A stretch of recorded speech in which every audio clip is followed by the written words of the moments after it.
de se joindre à nous, consul adjointe de se joindre à nous ce soir. Nous avons comme invité Françoise Rocker. J'ai du mal à prononcer le nom parce que avec un prénom français et un patronyme américain. Alors Françoise, vous êtes née à Marseille. Oui. Avant d'aller plus loin, vous avez changé de titre chez nous. Alors, quel est votre nouveau titre? Alors, vice-président du classement? Non. Il y a 2 jours, j'ai changé de titre et je fais toujours le même boulot, donc ça ça me perturbe pas vraiment. Et à Google, on n'a pas forcément une culture de titre. Maintenant, je suis devenue vice-président de tout ce qui est PME, vente et opération. Très bien. Donc c'est suffisamment général pour couvrir toute la chose. Et donc, alors Google Société, c'est 200 ou 200 000 personnes Google? 29 000. 29 000. Et votre empire, c'est 3 000? À peu près, oui. À peu près 3 000. Et donc vous vous occupez de vendre des services et de la publicité aux entreprises petites et moyennes. Oui. C'est-à-dire l'essentiel du tissu industriel du pays, d'une part. Oui.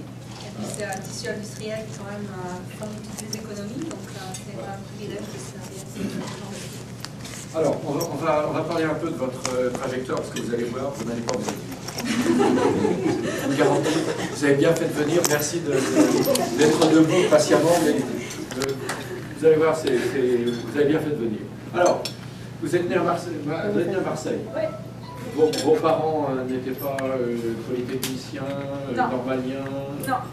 Ma mère a arrêté ses études à l'âge de 10 ans, ouais. Assez tôt.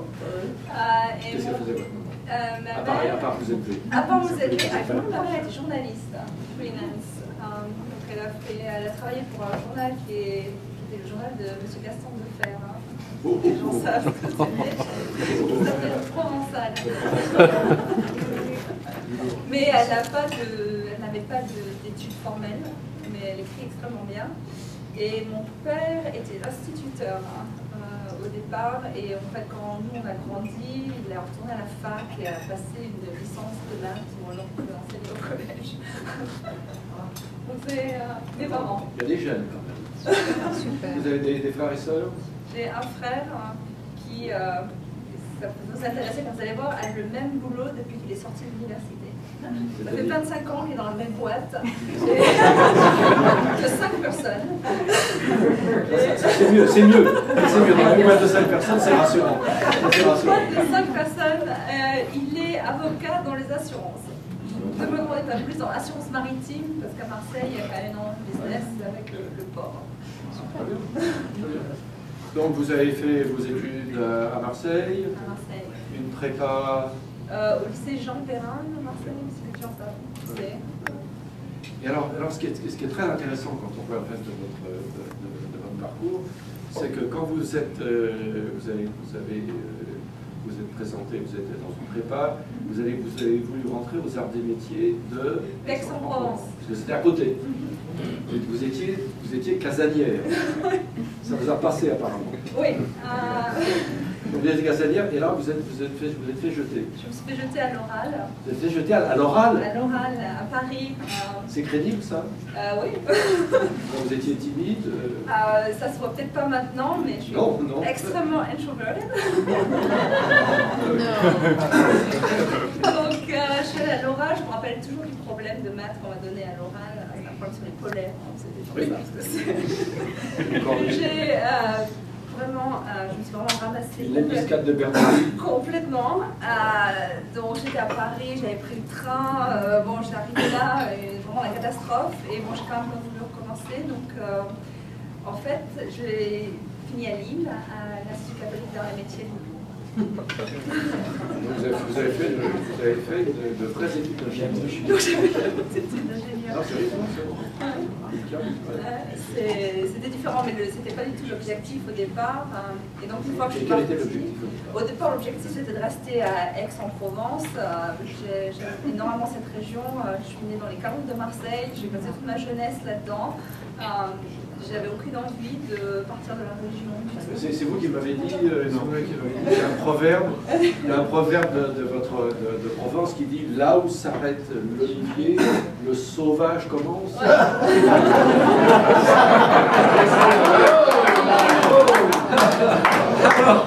Alors donc vous êtes allé chez les sauvages.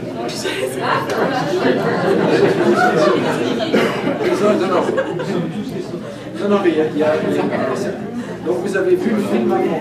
Non, j'ai vu le film des années après. Le film, vous êtes, donc c'est François chez les Ch'tis. Oui, c'était complètement ça. Quand j'ai vu le film, on avait exactement les mêmes préjudices que les gens du film.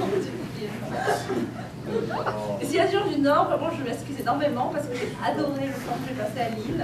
C'était une ville extraordinaire et la raison pour laquelle je suis ici a vraiment beaucoup à voir avec le fait que je suis dans une école qui était dirigée par des jésuites. Et n'ayant jamais été chez les jésuites avant, j'ai fait une éducation remarquable et ils ont su voir dès le début que j'avais peut-être envie d'avoir d'autres aspirations. Et dès le départ, ils m'ont aidé et ils ont tout fait pour que je fasse autre chose que des études d'ingénieur quand j'étais à l'ICA.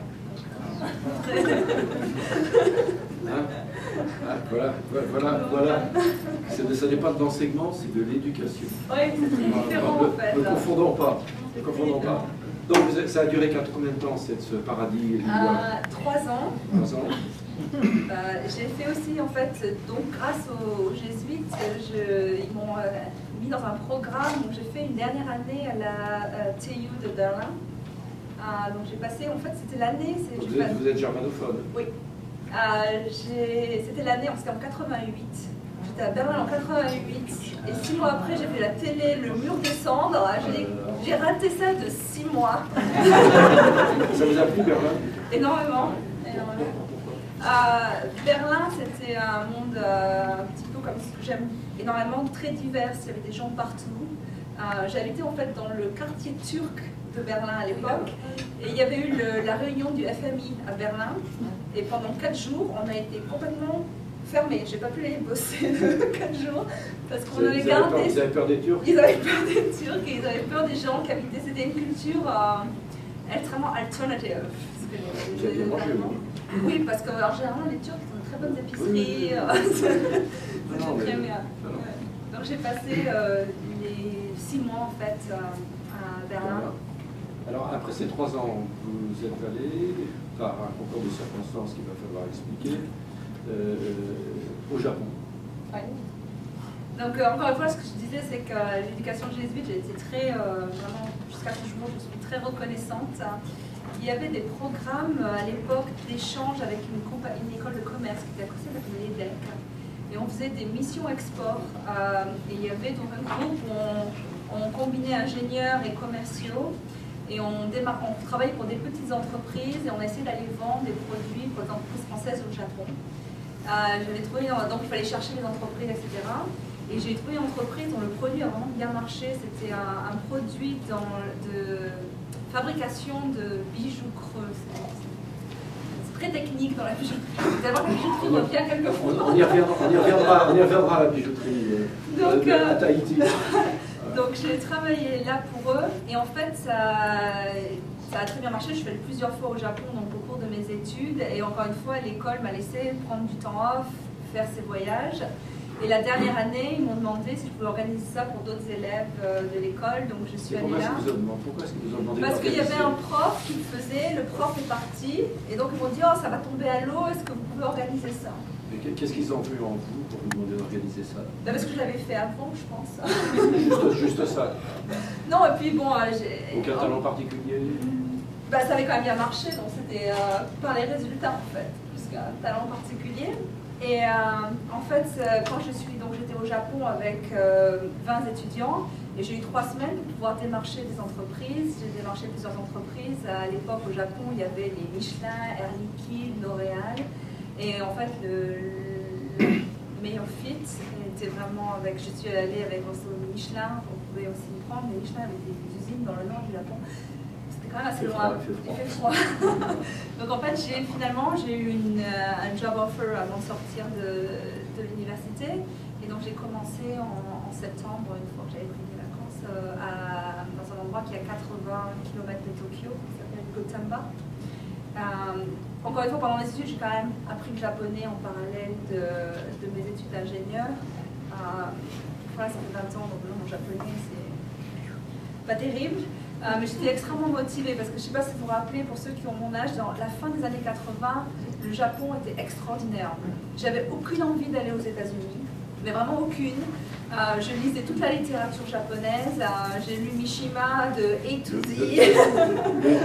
Le dit de Genji. J'ai étudié le zen, la méditation. Enfin, j'avais été complètement fascinée par cette culture qui est extrêmement différente. Le Japon, même Tokyo à l'époque, est complètement différent de Tokyo aujourd'hui. Je me rappelle quand j'y étais, il y avait 0 gratte-ciel. Enfin, c'était une culture très très différente. Et bon, j'ai eu une expérience fascinante au Japon, travailler dans une usine. Ralentissons. Pourquoi est-ce que L'Oréal vous a embauché? Je pense que une fois, j'avais un profil un peu différent. Il n'y avait pas beaucoup de femmes ingénieures, je crois que j'ai 3 dans ma classe. Je suis arrivée, je leur ai dit, écoutez, je fais n'importe quoi. Je veux travailler au Japon, dis-moi ce dont vous avez besoin, ça m'est égal. Je fais n'importe quoi, et même à l'époque, je ne sais pas si vous vous rappelez, il y avait aussi la coopération où les garçons pouvaient faire un BSNE. Donc j'avais tous mes collègues de classe pouvaient aller faire un BSNE dans tous les pays du monde. Donc j'ai dit, écoutez, si vous voulez, je veux bien me signer à l'armée française. Et donc là, c'est quand même une grosse boîte. Ils m'ont dit, non, je pense qu'on a quand même les moyens de vous embaucher. Vous n'avez peut-être pas besoin de passer par le BSNE. Et on va vous embaucher, donc ils m'ont embauché. Mais qu'est-ce qu'ils ont vu en vous? Je pense qu'une fois, j'étais très déterminée, j'apprenais le japonais, en même temps je faisais mes études d'ingénieur, j'avais passé du temps au Japon, et puis j'avais pas peur de demander. Donc je suis allée demander, je dis écoutez, je peux faire des tas de choses, et j'ai été aussi très flexible. Donc j'avais pas de... Donc on vous a engagé pour mettre en place un système informatique de L'Oréal dans cette usine de cosmétiques qu'ils venaient d'acheter. C'est ça? Oui, c'est ça. Alors là c'est devenu intéressant parce que si je me souviens bien, vous avez dit que quand vous êtes arrivé, vous aviez 22 ans, le directeur informatique... Il est parti. Je ne sais pas comment on dit comme ça en japonais. Mais il est parti parce que c'était un problème d'âge. C'était un problème d'âge, c'était pas un problème de sexe. On avait dit les femmes au Japon, la catastrophe. Mais en fait, comme j'étais étrangère, et puis je suis quand même assez grande, donc j'étais quand même très différente de... Oui, ça, dans le métro à Tokyo, on repérait facilement là. Donc bon, c'était pas trop le problème c'était vraiment mon âge en fait. Au Japon, le Japon a beaucoup changé, je passe aussi du temps au Japon maintenant parce que j'ai des équipes à Tokyo. Le Japon a quand même beaucoup changé, mais dans les fin des 80-90, c'était quand même un Japon qui était toujours extrêmement traditionnel. Je n'étais pas à Tokyo, j'étais quand même à 80 km de Tokyo. Nord, sud-est. Sud-est de Tokyo. Une région, pour ceux qui connaissent, qui était juste à côté du mont Fuji, qui est très jolie, j'en la connais, mais qui est aussi très conservative. Par exemple, j'ai essayé de trouver un appartement et L'Oréal a dit vous avez un expat package, vous pouvez prendre n'importe quel appartement que vous voulez. Encore une fois, je sors de mes études où j'avais vraiment rien. Je me dis ok, vous pouvez avoir un appartement. J'ai passé 6 mois à chercher un appartement dans cet endroit, dans cette ville, et littéralement aucune personne n'a voulu me louer un appartement. Ils m'ont dit si vous voulez habiter avec nous, il faut aller habiter dans une famille. Moi j'avais 22 ans, j'avais envie de autre chose que d'habiter dans une famille de Japonais. Mais in and out. Avec le Ochasuke, on allait dormir. Pas très envie. Donc en fait j'ai fini par habiter Tokyo et je faisais le commute tous les jours. Et j'avais une chambre d'hôtel à Kone, donc quand je sortais vraiment trop tard le soir, j'avais une chambre d'hôtel avec des amis à Kone, où je restais au spa de temps en temps le soir, parce que j'avais pas envie de me retaper 80 km pour rentrer sur Tokyo, mais impossible à l'époque de louer pour une femme 22 ans un appartement, quels que soient les moyens financiers que l'on a. C'est l'époque où dans les grandes entreprises, le thé était servi par des diplômés de l'ENA, de là-bas, de l'Université de Tokyo, des PhD, servaient le thé. Alors, donc vous avez mis en place un système informatique. Et alors vous m'avez raconté aussi, alors ça c'est comment dire en français trop bien. Vous avez un de vos collaborateurs Vous faites sa revue annuelle et vous trouvez que vraiment c'était bien qu'il était vraiment bon parce que c'est lui finalement qui avait pris le job ou les fonctions ou la charge de travail de celui qui était parti, etc. Alors qu'est-ce qui se passe? Alors je suis là, moi c'est la première fois que je fais une review, une performance review, j'ai jamais fait ça, on n'apprend pas à faire ça dans les écoles nulle part. Hein. Une performance review, personne n'apprend ça nulle part. Peut-être que ça a changé maintenant, mais moi j'avais jamais vu ça. Donc le type, vraiment on travaille jour et nuit, un système sur un vieil AS400, pour ceux qui connaissent, un vieux mainframe IBM qui marchait une fois sur deux. Alors on passe nos nuits au téléphone parce qu'il y a des décalage horaire avec la France, enfin le truc, le projet est quand même assez compliqué. Et alors à la fin je dis écoute, tu as fait un travail extraordinaire, tu étais là tous les jours, tu es resté avec moi toutes les nuits, etc. Bon, tu es promu et voilà ton bonus pour l'année. Je pensais que c'était une bonne nouvelle. Hein. Donc j'étais vraiment excitée de lui dire ça. Et le type me dit oh non, non, non, non, non, non. Pas de bonus, pas de promotion, j'ai 30 ans, il y a ces trois types, la Katsuma, Hiroshi, ils ont 35 ans, ils sont plus vieux que moi, c'est à eux d'avoir la promotion et le bonus. Donc ils ne voulaient pas du tout passer au-dessus des autres. Il me dit, toi tu peux le faire parce que tu es gaijin, avec l'extérieur, hein, mais moi je ne peux pas prendre cette promotion, donc c'était une bonne expérience de management. Mais ça ne m'est plus arrivé aux États-Unis. Plus d'argent en général, je ferais tout de suite. Ça a duré 3 ans. 3 ans. Ça s'est arrêté parce que... Ça s'est arrêté. Ça, si je le dis, après ça va faire le tour. Mais bon, maintenant je suis plus âgée, peut-être que je peux le dire. Ça s'est arrêté parce qu'à l'époque, j'avais 22 ans, j'avais finalement de l'argent, une vie à Tokyo. Tokyo, dans la fin des années 80-90, c'était le top du top. Il y avait les plus belles boîtes de nuit qu'on pouvait imaginer. Il y avait un argent et une facilité. Donc il y avait Roppongi. Il y avait Roppongi. Donc, et en fait, j'avais rencontré à l'époque, j'avais un boyfriend qui était des États-Unis et qui me dit oh, écoute, t'as quand même l'air assez smart, tu devrais essayer d'aller en business school. Et encore une fois, moi, je savais même pas ce que c'était une business school. Donc, je suis allée à Roppongi et donc j'ai acheté Business Week et je commençais à lire sur les business schools. Et mon boyfriend de l'époque m'a donné un package pour passer le GMAT à Princeton Review. Donc, c'est mon cadeau d'anniversaire. J'ai eu un package de passer le GMAT. Donc, j'ai passé le GMAT, du coup. C'est un cadeau intéressant. Donc, j'ai passé le GMAT, j'ai appliqué donc, à toutes les business schools. Et effectivement, j'ai quand même un profil très particulier. Franchement, pour les États-Unis, j'étais quand même le poster child for diversity. Franchement, j'étais française, j'étais ingénieure, j'étais au Japon. Même si j'avais raté le GMAT, je pense qu'ils m'auraient pris. Oui. Ça c'est de la fausse modestie. Oh. Non, mais c'est quand même vrai que j'avais quand même un bon profil. Mais le GMAT, vous avez quel score au GMAT? 620. C'est bien. C'est même plus que bien. Donc vous êtes rentré, vous aviez le choix entre tout finalement. Finalement oui, entre les 5 que j'avais fait. Donc Stanford, non? Je suis venue en fait en Californie, donc c'était ma première fois aux États-Unis. En fait, je suis venue en rentrant en France à Noël. Donc j'ai voulu voir les écoles. Je suis venue à Stanford et quand j'ai vu Stanford dans le banlieue, qu'il fallait que je marche 3 km du train jusqu'à Stanford et qu'il n'y avait rien autour, hein, et que j'arrivais de Tokyo, je me suis dit, oh, ça va pas marcher. C'est au milieu de la banlieue, etc. Donc j'ai vraiment pas trop eu envie. Et en fait, après, donc, je suis allée à Boston, à Harvard, qui est quand même beaucoup plus dans la ville. Hein. Et on peut prendre le T, être à Boston. Et franchement, pour des Européens, Boston a quand même un feel qui est beaucoup plus européen. Donc en fait, je suis allée à Harvard et je pense que c'est une des meilleures choses que j'ai fait dans ma carrière. Et je sais qu'à Silicon Valley, il y a toujours cette dénigrement des business schools.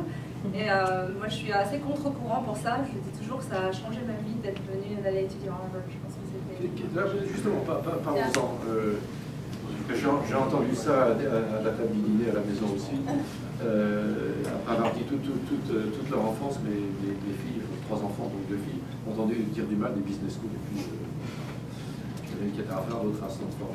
Et donc, j'ai entendu dire, moi j'ai été impressionné par l'enthousiasme de nos filles d'Harvard en disant c'est merveilleux. C'est vrai ça? Oui. C'est merveilleux. Vous êtes dans un environnement où on est 800, c'est quand même un programme qui est extrêmement global, il y a des gens du monde entier. Quand j'étais, donc je suis entrée en 92, il y avait tous les gens par exemple qui venaient d'Europe de l'Est, quand il y avait le tournoi des intégrations de l'Europe de l'Est, c'était quand même très intéressant. Il y avait l'émergence de la Chine, etc. Et vous voyez ces gens qui arrivent dès le départ. Donc ça crée, les problèmes sont très globaux. Moi, ce que j'ai adoré à Harvard, c'est l'accélération de vos connaissances qu'on ne peut pas avoir dans la vie réelle. Dans leur méthode de cas, fait qu'on voit 2 ou 3 cas par jour. Et bon, on travaille énormément, mais ça vous donne, surtout dans le job que j'ai fait après, qui était plutôt stratégique, ça vous donne une habilité à reconnaître les patterns.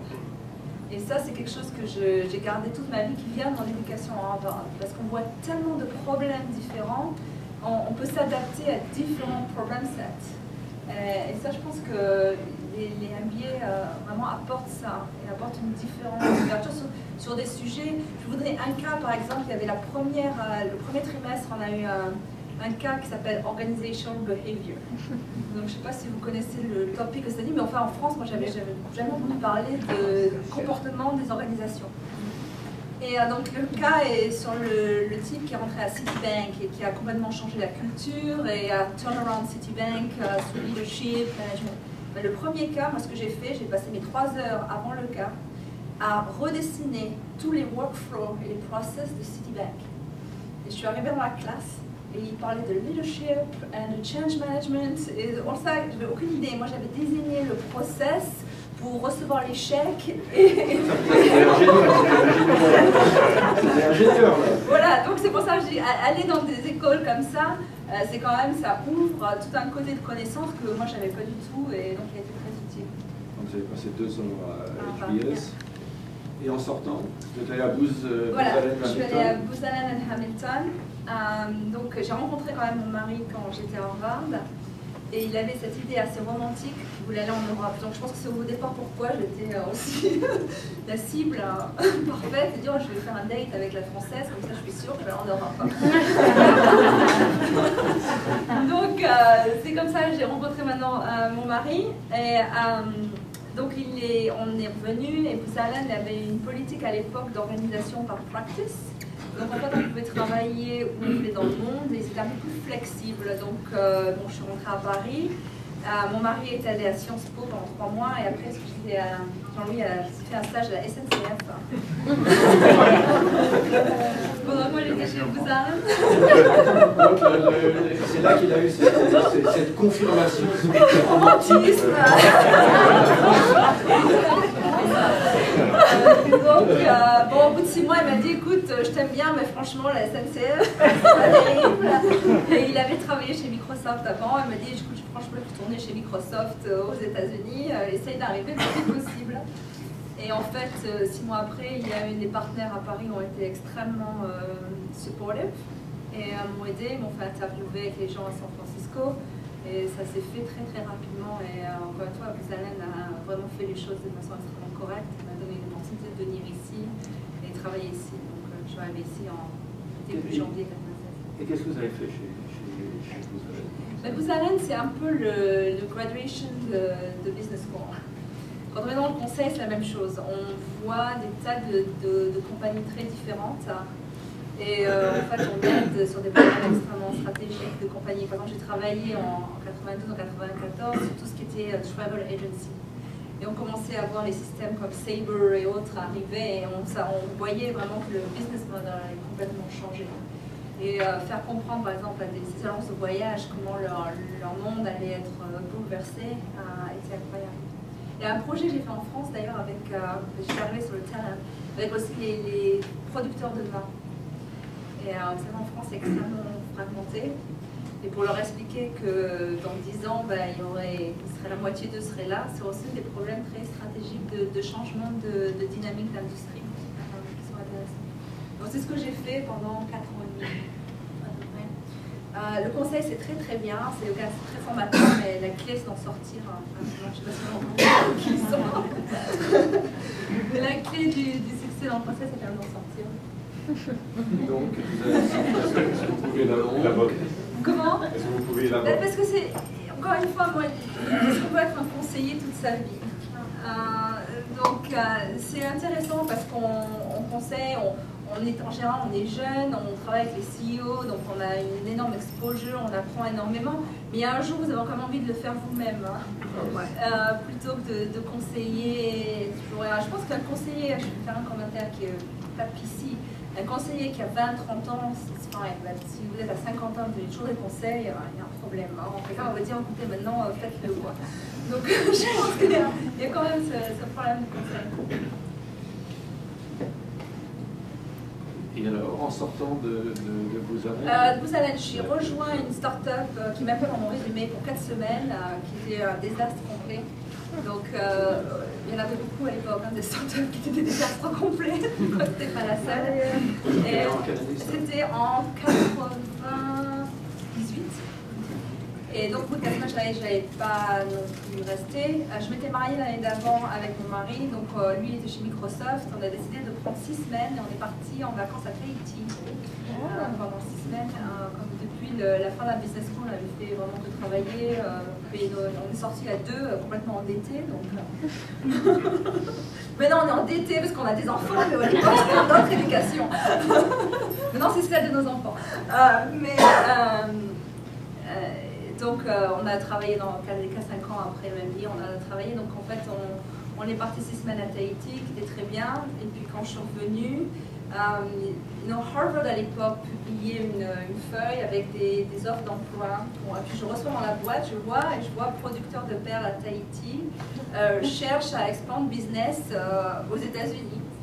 Et je me dis, oh, c'est parfait, je reviens, ça fait 6 semaines, j'ai vu toutes les fermes, tout ça, donc j'envoie mon fax directement, il y avait le fax à l'époque, j'envoie mon fax chez eux. Et en fait, la semaine d'après, je suis retournée à Tahiti et rencontré les producteurs. La personne, c'est, je sais pas si vous connaissez, c'est son nom est Robert Van, c'est un entrepreneur à Tahiti. La problématique des perles était au Canada, c'est une industrie en plein changement.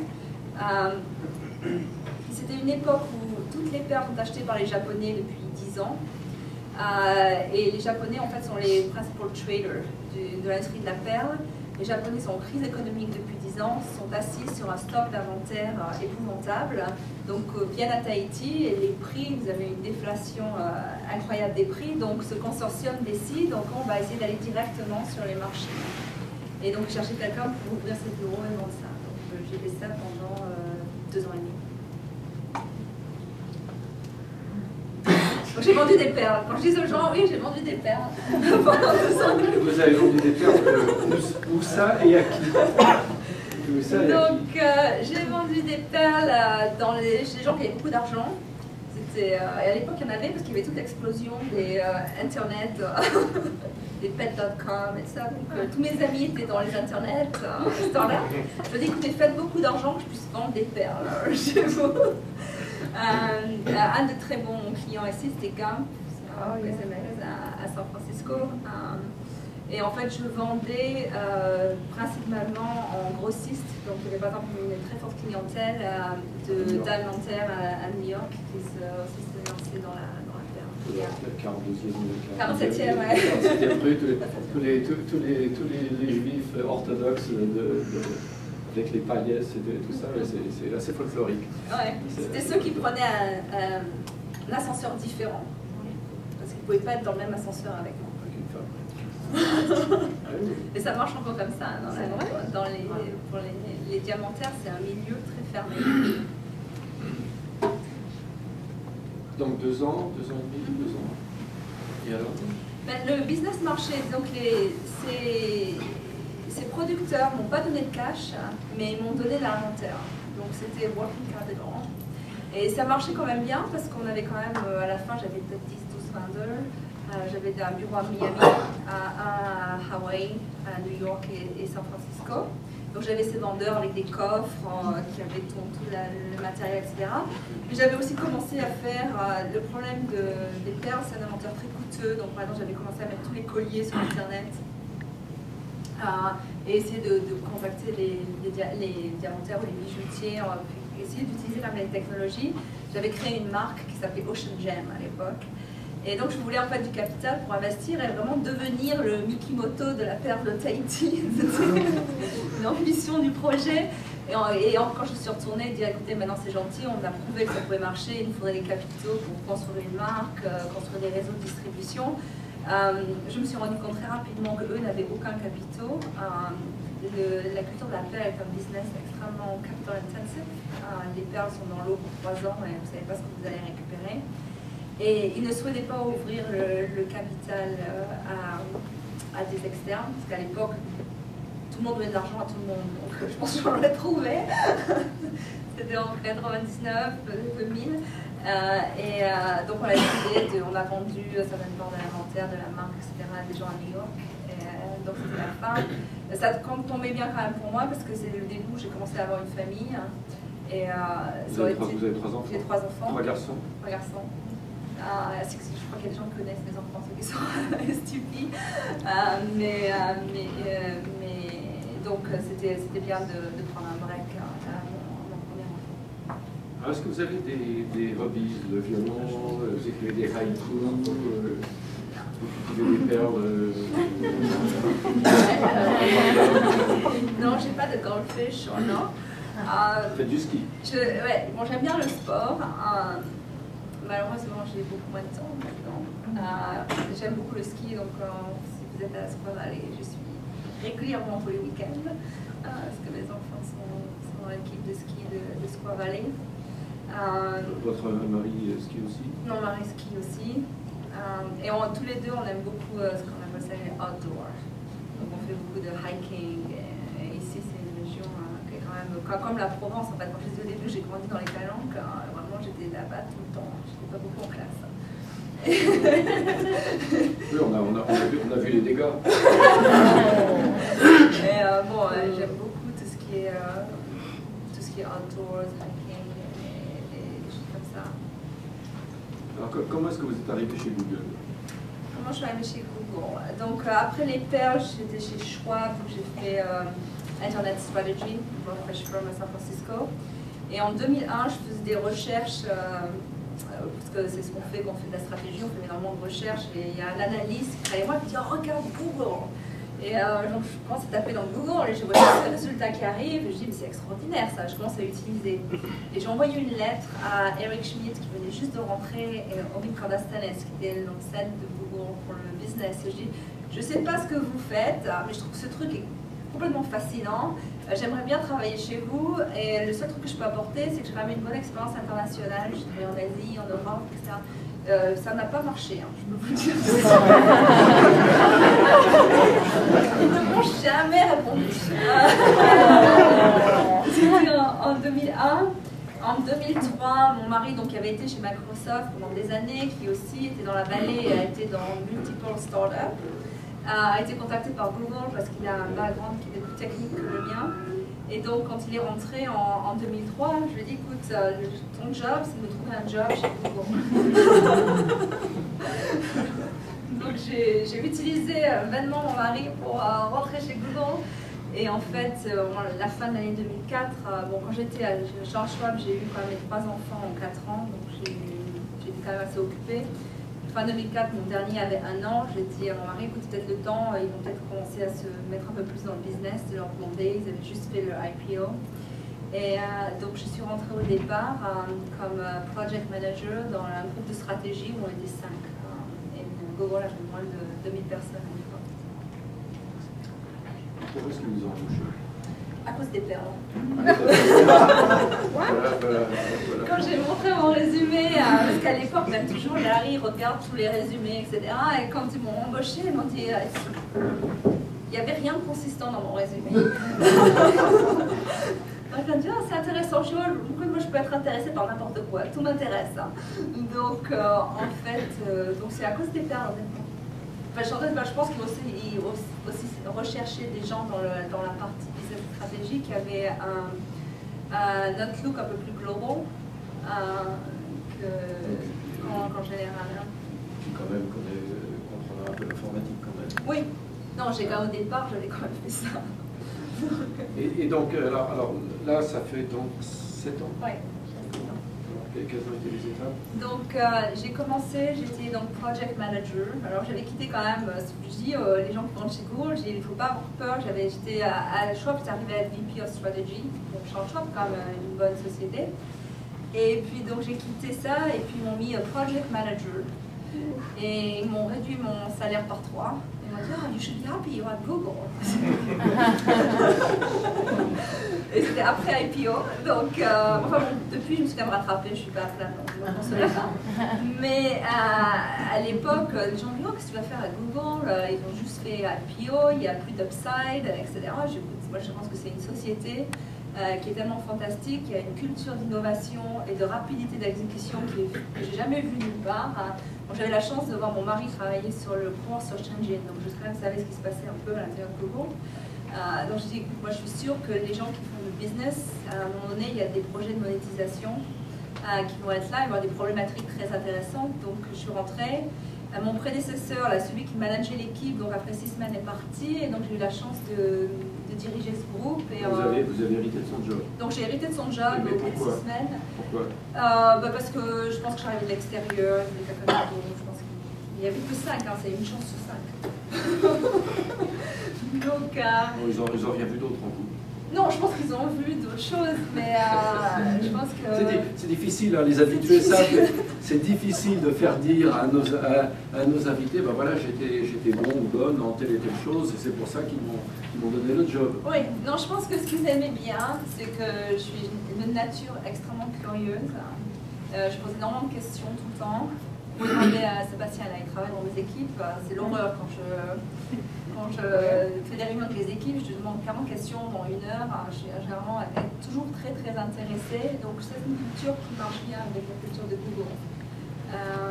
Surtout quand on travaille dans les nouvelles technologies, c'est important de comprendre what is next.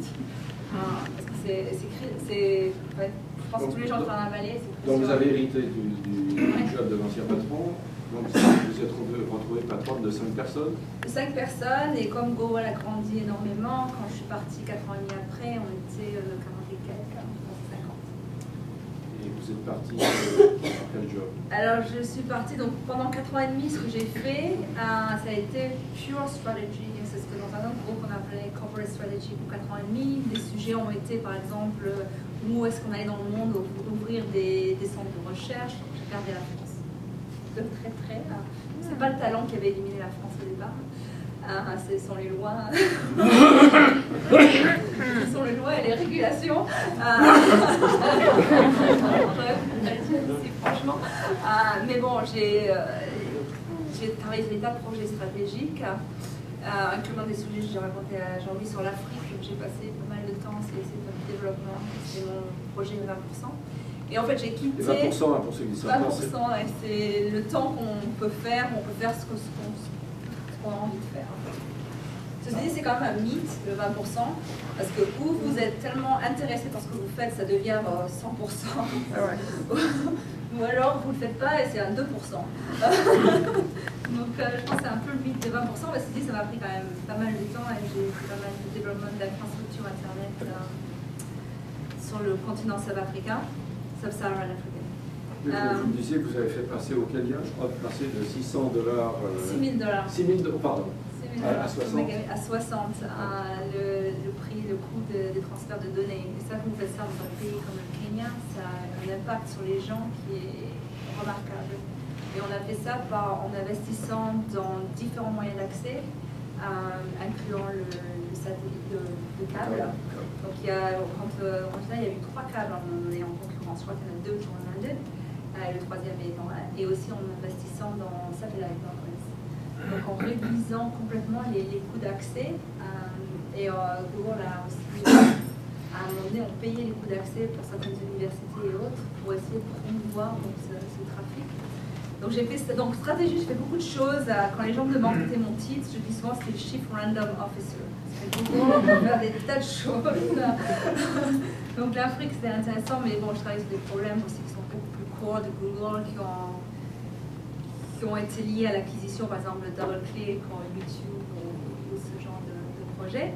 Et il y a 2 ans et demi, donc, on m'a demandé de prendre en charge tout ce qui était vente et opérations en ligne. Donc, c'est une équipe qui était assez grosse. Et je ne sais pas si vous connaissez Sheryl Sandberg, avait vraiment grandi et construit ce groupe avant qu'elle parte à Facebook. Donc, j'ai hérité de son portfolio de business. Et encore une fois, Google a fait quand même a pris une chance incroyable parce que je manage la stratégie, donc je connaissais extrêmement bien les executives, donc ils me connaissaient très bien, mais je n'avais pas vraiment managé des équipes de la taille à des équipes que l'on m'a données. Et ils n'ont pas hésité une minute, ils sont pas allés chercher à l'extérieur de trouver quelqu'un qui avait une expérience de operation, customer services and others. Alors, je vais reposer la question. Qu'est-ce qu'ils ont vu en vous? Ah ben là, ils me connaissaient, là. Ça, on a établi qu'ils vous connaissaient. Mais c'est pas la question. Qu'est-ce qu'ils ont vu en vous? Pourquoi est-ce qu'ils vous ont donné le job, à part le fait qu'ils vous connaissaient? Ouais, mais c'est important. Non, ça, je suis d'accord. Mais il y avait quand même peut-être autre chose. Non, bah, ils savaient que j'aime bien. Encore une fois, je suis assez flexible. Les gens me donnent le travail qu'ils me donnent à faire et je leur dirai, je le fais. Je suis pas trop difficile, je suis pas piquée, je dis, oh non, je veux pas faire ça, je veux faire ça, je veux faire ça. Je dis, non, sure, why not? Je suis assez opportunistique et ils le savaient. Donc, je pense que c'est ça. Ils savaient aussi que je suis, si vous demandez à Google, j'ai une réputation d'être extrêmement analytics. Et c'est quelque chose qui, à Google, est extrêmement valué. C'est la culture. Voilà, donc je suis extrêmement data-oriented, very analytical. Et aussi, j'avais quand même de très bonnes relations avec les ingénieurs, avec qui je travaillais quand je faisais la stratégie très près. Donc c'est utile quand vous faites tout ce qui est vente et opération, parce qu'on dépend tellement des ingénieurs d'avoir d'avoir des relations très très proches avec eux. Donc ça c'est vrai que si les gens de la vente savent parler aux ingénieurs, voilà, tous les espoirs sont permis. Voilà, c'était un bon match pour ça. Alors, dernière question avant que je vous livre à celle de l'auditoire. Alors, déjà, je vais vous dire, est-ce que vous avez remarqué que personne ne s'est défilé du fond de la salle? Donc, vous avez intéressé. Moi, je regarde quand on est invité, si des gens du fond. Les gens sont polis en France. Oui. Alors, dernière question, dans 10 ans. C'est une très bonne question. Je me demande maintenant, parce que ça fait quand même 7 ans que je suis à Google. Donc je me demande toujours, est-ce que je reste à Google ou est-ce que je fais quelque chose de différent? Est-ce que vous iriez travailler à Facebook? Non, il y a trop de monde à Facebook. Il y a beaucoup de monde à Facebook. Je dis jamais non. Mais je dois reconnaître que pour l'instant, j'ai dit non à tout ce que... Est-ce que vous iriez travailler chez Twitter? Why not? Parce que là, ils ont besoin d'analytics. Oui, D'ailleurs, ils sont bons sur le sujet. Voilà, mais encore une fois, ce que je laisse, c'est quand même tellement extraordinaire que c'est difficile, honnêtement, pour moi de... Il faut que ce soit vraiment quelque chose de lifetime. On parle hypothétiquement. Est-ce que vous iriez diriger Cisco? Non. Ça me rassure. Pas pour Cisco. Mais est-ce que vous iriez travailler avec Larry Ellison? Je ne connais pas assez. Franchement, ce que je connais de la personne publique, je ne suis pas forcément intéressée, mais je ne connais pas assez. Je suis quand même intéressée, pour être honnête, même chez L'Oréal, dans les perles, je suis intéressée par les business qui touchent les gens. Je suis intéressée par ce qui est mass market. Je suis intéressée à avoir un impact qui change la vie des gens. Horeca, j'ai du mal à trouver ce qui change dans ma vie. Non, mais ça va. Non, mais ça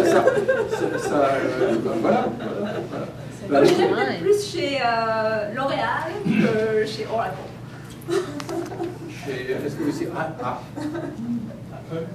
Est-ce que vous iriez travailler chez Bernard Arnault?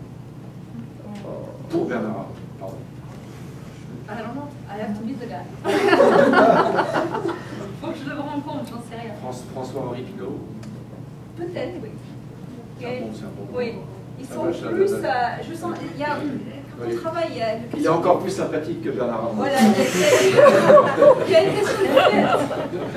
Il y a une question culturelle de fête. Ouais. Non, mais François-Henri, c'est un geek. Donc Ça ira peut-être mieux, parce que en général, j'aime bien les geeks. Ouais. Très bien, merci beaucoup.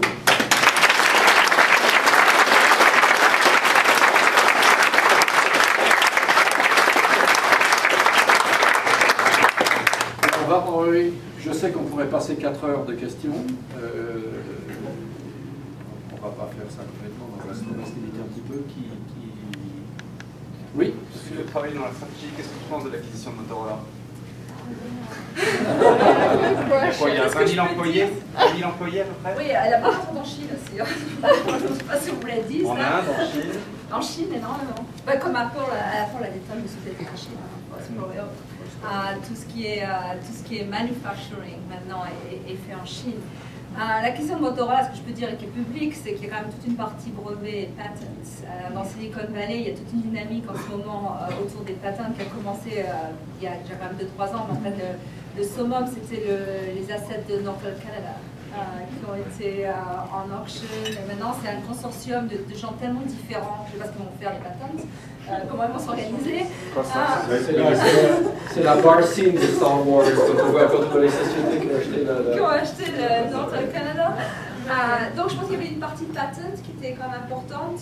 Il y a toujours une partie à Google où on dit, mais on ne dit pas, on est toujours un pied dedans, un pied dehors de hardware. Moi j'ai quand même espoir qu'un jour on fasse quelque chose de bien dans le hardware. Pour l'instant c'est pas idéal. J'ai parlé de l'équipe qui a fait le premier Nexus qui était pas terrible. Failure. Mais bon, peut-être qu'on peut arriver à faire quelque chose de Motorola et du hardware à part les patentes. Bon, c'est quand même une société qui avait quand même 2 ou 3 millions de cash là, donc ça réduit un petit peu le coût d'acquisition. Mais pour la Google, on a presque 50 billion cash. I don't know, like every quarter cash. So, c'est un good bet. C'est pas sûr que ça marche.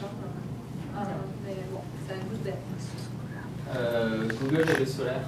Parce que j'ai vu sur la biographie oui. que vous aviez travaillé là-dessus. Oui, ça fait partie des projets random qu'on m'avait donné à faire, que c'était Sergey avait fait. Donc, ce qu'on a fait, il y avait une stratégie qui était en 2 parties. Une partie qui était investissement, auquel j'ai beaucoup participé. Donc, on a fait des investissements dans des tas de compagnies, eSolar and others, Bright Source, like a bunch of companies il y avait une partie qui était aussi ingénierie, qui a été un petit peu un flop, qui s'appelait Oil less than C. Le slogan c'était Renewable Energy less than price of carbon, which is 5 cents a kilowatt. Et ça n'a pas vraiment marché. Donc en fait, c'était mon ancien job, ça. Donc on est reparti sur une politique d'investissement. Et en fait, on essaye de donner des capitaux à des sociétés pour lesquelles on pense qu'il y a un potentiel. Le solaire, c'est intéressant dans la vallée parce qu'il y a 2-3 ans, tout le monde mettait son argent dans le solaire jusqu'au moment où ils ont compris que c'était quand même un endroit extrêmement capital intensive with long-term return. Et il y a énormément de régulation aussi au niveau des prix d'énergie et autres. C'est pas vraiment le système du high-tech. Et je sais pas pourquoi ces deux ont été combinés parce que les modèles sont quand même extrêmement différents. Et on a quand même compris rapidement que c'était quand même difficile d'investir dans des technologies solaires si vous n'avez pas. C'est un monde à part. Il y a ce qu'on appelle dans mon métier, dans un jargon, il y a ce qu'on appelle political risk. Yeah. C'est-à-dire que pour avoir des rendements financiers corrects, il faut une subvention. Ouais. Et en ce moment, les pouvoirs publics n'ont plus d'argent. Donc c'est le risque. Françoise, tout à l'heure, vous avez parlé un petit peu du défi de donner une inspiration aux filles pour suivre justement un parcours pour être ingénieur. Vous avez dit que ça commence à la maternelle. Parlez-nous un peu de ça. Et à Google, on a quand même des programmes très très bien qui sont faits, qui targetent les universités, mais aussi qui targetent des programmes, ça commence à la maternelle en fait, pour avoir les filles intéressées par des sujets scientifiques. Et moi, mon grand désespoir, j'ai souvent à mon mari, j'ai eu 3 garçons. J'étais le poster girl to have girls.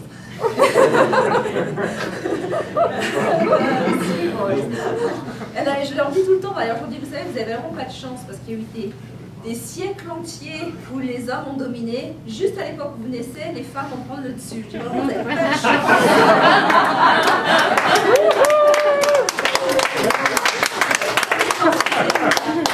Donc on fait des programmes aussi d'éducation au niveau des enseignants. On travaille beaucoup avec l'University of California. Ça commence aussi pour apprendre aux enseignants très tôt comment intéresser les filles à des sujets de maths, de physique, de technologie. Et c'est très important. Oui, une question. Ne croyez-vous pas que le fait que les gens deviennent de plus sensibles au niveau de la vie privée, ça affecte à la fin votre business? Ça affecte tout le monde, les issues de privacy. Le privacy, c'est un sujet qui est extrêmement compliqué. Parce que les gens crient pour privacy, mais en même temps postent anything on everything. Et les gens ont des multiple personality disorders. Parce que vous avez des gens qui postent sur Facebook, sur Twitter avec des identités qui ne sont pas réelles. Vous avez tout le phénomène des célébrités. Donc, c'est des sujets extrêmement compliqués qu'on regarde de très près. On essaie que ce ne soit quand même pas trop régulé, parce que quand c'est régulé, vous avez toujours des moyens, cette histoire de market. I really truly believe the least regulation you can have, the better. Il y a eu beaucoup de dérapage au niveau de l'industrie. On voit Facebook maintenant qui est sous les yeux du gouvernement, Facebook, etc. ils ont... Si je peux intervenir, les plus gros dérapages sont faits par les gouvernements qui espionnent les personnes privées avec des pouvoirs. Il y a une nouvelle loi qui est en cours d'examen. Moi, je travaille dans les télécoms, donc ils ont toujours espionné. Donc ça, oui, non, mais ça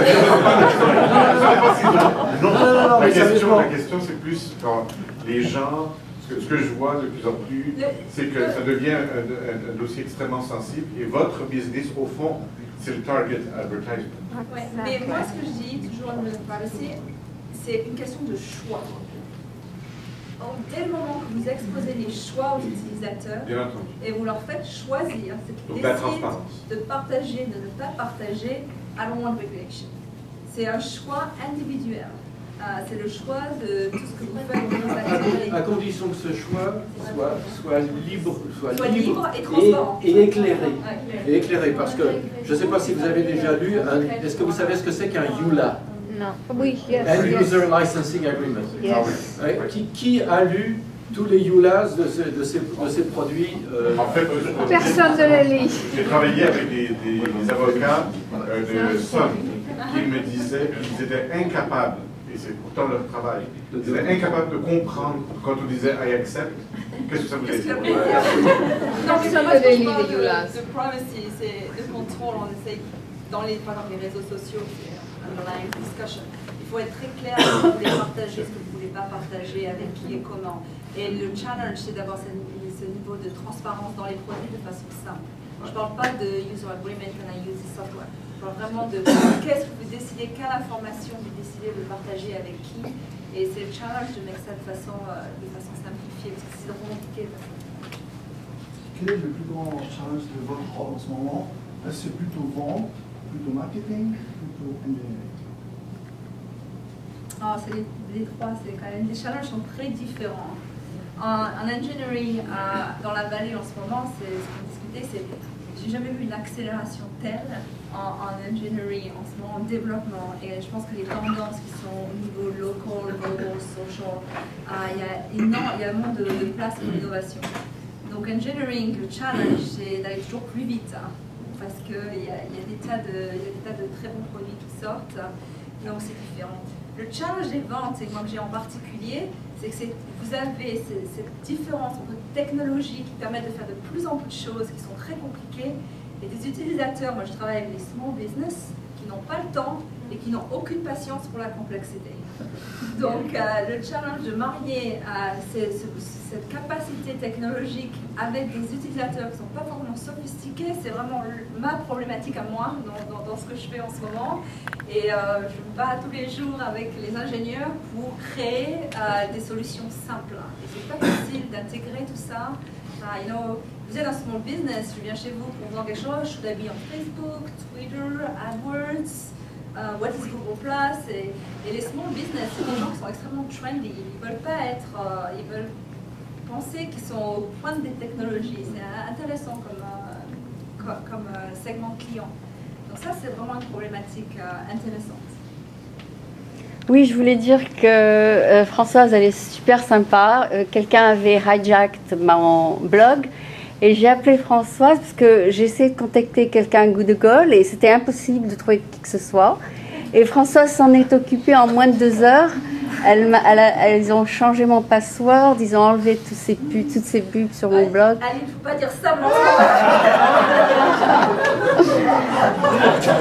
mais elle m'a pas dit je suis la VP, je vais pas m'en occuper. Elle s'en occupée tout de suite et super, très très gentille. John, une dernière question. Est-ce que Google envisage de faire des boutiques comme Apple fait des boutiques pour vendre des produits aux PME?